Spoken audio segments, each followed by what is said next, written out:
Ang aking i-share dito ay tungkol sa latest travel update po ng Pilipinas ngayon.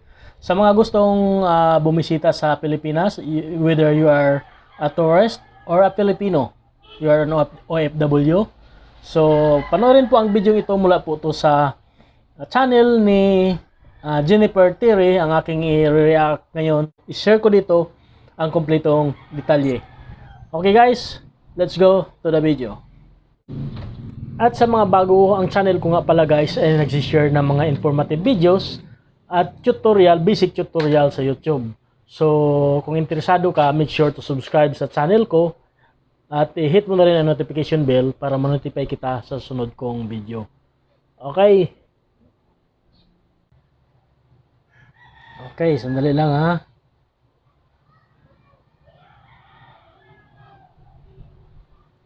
As you can do in the country, Cebu, Boracay, Palawan, the major tourist destinations, they're all open. I think it's the best time to travel to the Philippines. Yeah. It's the summer season and our restrictions are very, very loose. Tama. Now, what do you need to enter the Philippines?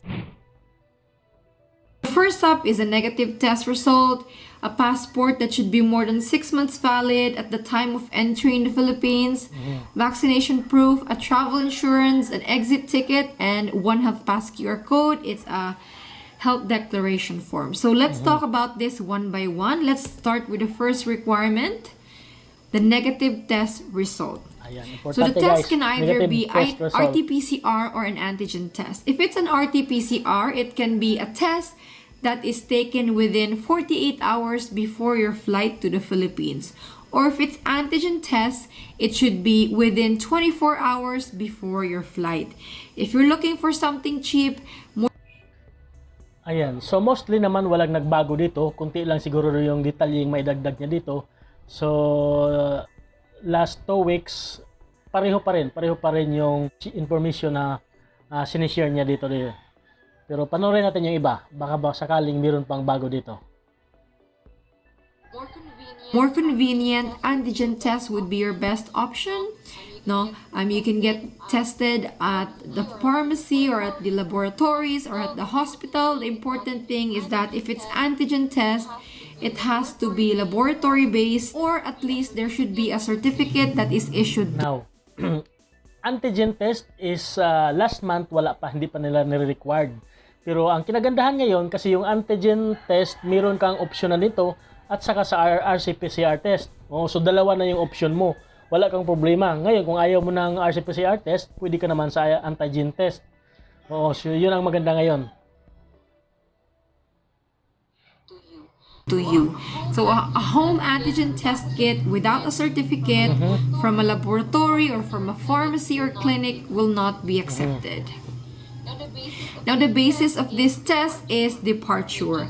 So just get tested 2 days before your flight if it's RT-PCR, or if it's antigen test within a day before your flight. So it doesn't matter if your test is already expired upon arrival, it will still be accepted because the basis is just departure. And if you ever have a layover in other countries, the basis will always be your origin country. As long as in your layovers, you don't leave the airport, you don't exit. So self-transfers. Kung ikaw ay mayroong layover sa alinmang mga bansa papunta sa atin, sa Pilipinas, kung sa Dubai, medyo matagal sa Dubai or sa Abu Dhabi, medyo matagal ang layover dyan. Experience ko yan. Kaya wag niyong subukang lumabas ng airport. Once na lumabas ka ng airport, dali ka na dyan.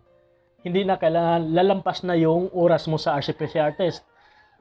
So importante yan guys. Avoid talaga yan. Okay. May change the basis of your testing. So if you're traveling, I think it's best to avoid self-transfer, wherein you have to go through an immigration of another country. It's best if it's a continuous travel and you don't exit the terminals in your layover countries. Correct. So antigen test or RT-PCR. Next up is your vaccination proof. So you need to be fully vaxxed. You need to show proof that you are indeed fully vaxxed. Just a reminder that to be considered fully vaccinated in the Philippines, you must have received your second dose 2 weeks before arriving in the 2 weeks Philippines. before, Or if guys. it's a single shot like No. J&J, it has to be 2 weeks as well. Now, booster shot is not yet required. While for your vaccination proof, the national or state digital certificate issued by your countries, if you're vaccinated in the US and you have a white CDC card, that is accepted. While these countries' vaccination proof will be accepted in the Philippines. There's USA, Canada, Ayan, ito yung mga UK, bansa na New allowed na Zealand, pumasok sa ating bansa ngayon. Australia, Walang problema Germany, silang pumasok. Japan, South Korea, Thailand, Taiwan. And these vaccination proof of these countries will be accepted. While for other countries, you may secure a WHO yellow card or international certificate of vaccination or prophylaxis for your accepted proof of vaccination. Reminder that this vaccination proof requirement is only for foreign nationals who are 12 years old and older. If you have kids traveling with you and they are under 12, let's say 5 years old, 6 years old, 11 years old, it's okay if they are unvaccinated.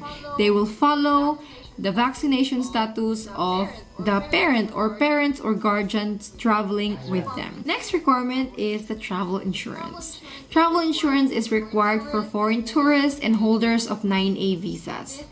This travel insurance must have a COVID-19 coverage of at least $35,000. Wow. Of at least $35,000. If it's a foreign currency, you just have to convert it that it should be equal to $35,000 or more. Majority of insurances cover that amount, even more. So that's easy to find an insurance that would cover such amount. The most important thing is that it has COVID-19 coverage that should cover the duration of your stay in the Philippines. So I would recommend Safety Wing. They're very easy to purchase. The certificate, which you can use, will be released in 30 minutes from the time of purchase. And a lot of travelers have already used them, and so far, they've all been successful. Other insurance companies that are popular is Trawick International, AXA Alliance, United Healthcare, Travelex, World Nomads. These are popular as long as they have COVID coverage of at least 35,000 or even more. That is fine. Now, the cost of your insurance will always depend on your age, on the duration, on the travel cost if you're availing cancellation coverage. But on the duration, let's go back to that. So how many days insurance do we need, Jennifer? If you are coming from a visa-free country like the US, Canada, UK, South Korea, Netherlands, Germany, Belgium, a 30 days insurance is totally fine. While if you're staying less than 30 days, then you just follow your exit ticket. So for example, 2 weeks stay, then just 2 weeks insurance. But if let's say you are planning to stay 6 months, but you are entering visa-free, like for an example, an American who is planning to stay 6 months, he is coming visa-free, he is only initially allowed for 30 days. So, just get a 30 days insurance. And don't worry, for your extension of stay at the Bureau of Immigration, it will not be required. Insurance is not required for extension of stay. So, visa-free nationals can just get a 30 days insurance. Because, why are you saying that, Jennifer? Because the next requirement will explain that. Exit ticket. Yes, foreign tourists need to show an exit ticket leaving the Philippines to make sure that you will not overstay on your allowable stay.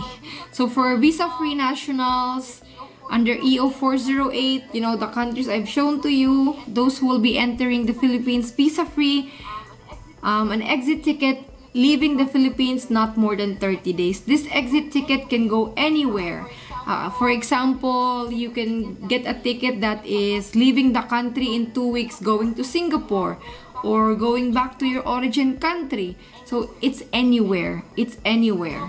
As long as it's an exit ticket leaving the Philippines. And do not worry, this exit ticket doesn't mean you cannot extend your stay for more than 30 days. I will explain that later. While for visa required nationals, you must have an exit ticket, onward or return ticket within the maximum allowable stay. So for this exit ticket, guys, you can just simply rent a ticket on onwardticket.com if you're planning to stay longer than 30 days or longer than your visa validity. Okay, you can just simply avail this at onwardticket.com for just $14. You buy this ticket and it's a valid ticket. Actually, you can even check it on the airline. It's valid and you can use that to show that you have satisfied this requirement without costing a lot of money, because exit ticket can be expensive. For example, if you rebook your flight, no, some flights you may have to pay fare difference. So this onwardticket.com will save you a lot of dollars and you just buy it and you never have to think about it again. That's what I like it. I think for convenience, this would be the best option. And lastly, the last thing you need is a One Health Pass registration. It's a health declaration form in the Philippines. It also serves as a contact tracing information. Hindi nagbago to. Okay, so gaya ng nakaraan, ang One Health Pass pa rin ang pinaka-importante sa lahat. So kung ikaw ay isang OFW, mangyayaring galing ka sa ibang bansa, travel ka papuntang provinces dito sa Pilipinas, ang kailangan mo guys, importante ay trace up. Ayan, so madali lang ang trace up, madali kang mag-register dyan sa phone mo. No? So sa akin, ang ginawa ko, nag-register ako sa phone ko lang. Oo, so napakadaling mag-register sa trace up. Ayan, ganon din naman sa One Health Pass, madali din naman. Oo. So ayan guys, yung travel guide niya, kumpleto naman ang kanyang sinasabi dito. So okay guys, maraming salamat. Sa mga hindi pa po nag-subscribe sa akin channel, baka naman hit the notification bell all mo para ma-notify kita sa sunod kong video. At kung ikaw ay naghahanap ng mga tutorial sa YouTube, make sure na i-click mo ang video ito. Nag-share po ako ng kumpletong information dito. Bye!